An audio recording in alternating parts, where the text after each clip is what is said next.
So this is great.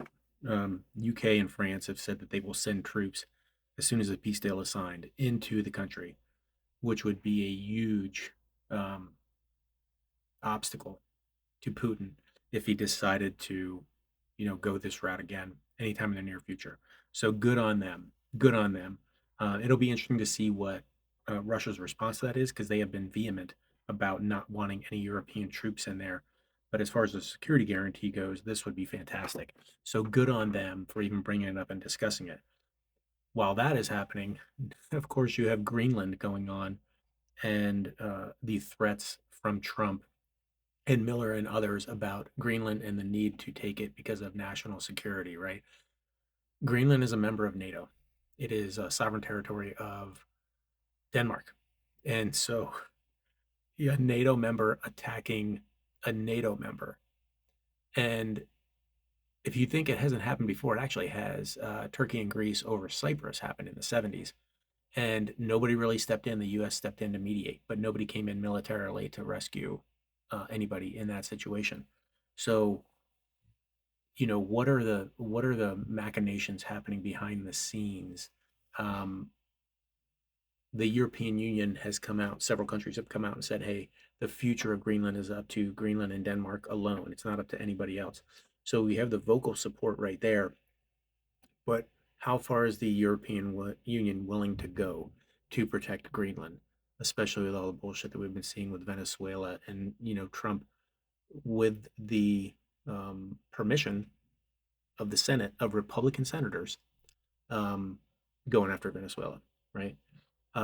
So where does that line stand? Like, will the Republican senators, Republican congressmen that people vote for, will they actually represent the people of the United States? Because there's no uh, giant uproar of applause over Venezuela. There is no big support over running Venezuela. Everything associated. People know they're not going to get jack shit out of it. And they basically put U.S. military troops in harm's way. And we already have troops in Greenland. We have about 200. We used to have 10,000 in the past. We already have 200 there. Um, what happens? If we decide to go in and militarily just take over the country and say it's for national security interests, as a NATO country attacking a NATO country, how does the European Union respond to that?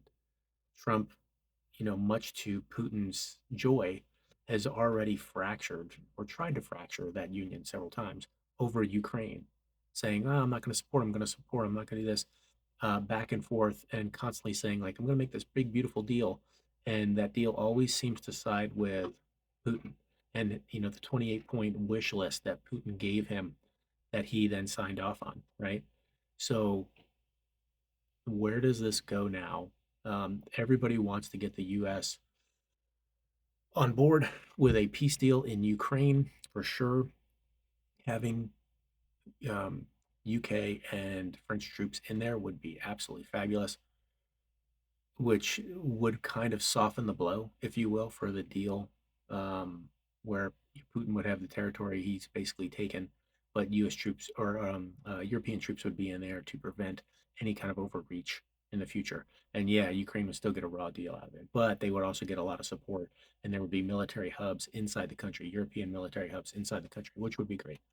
But how do we go about Greenland? Like they want the U.S. to be involved in that. They want the U.S. to be a deal. So they're kind of playing, kitty gloves with them about Greenland right now because they haven't signed the Ukraine deal yet. So where does that go?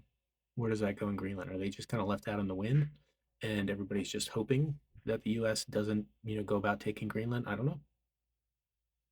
I don't know. Where are the senators? Where are the congressmen who would stop this with a war powers resolution? Who would stop this overreach? Where are they? Notoriously absent, notoriously silent.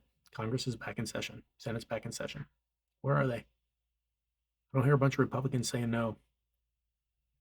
So yeah, it'll be very interesting. That's something to keep a watch on is Greenland, and then that whole swirl between Greenland and the Ukraine, um, and who starts to come out of what with what in that situation.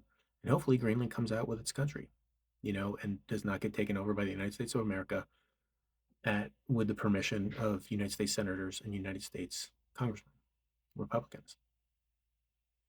So if you were one of these people who was a big fan of no foreign wars and no new wars and all of that bullshit that he repeatedly said multiple times, maybe you're thinking about it now. Maybe you're realizing that you've been lied to this entire time about so many things, the economy, the wars, you name it.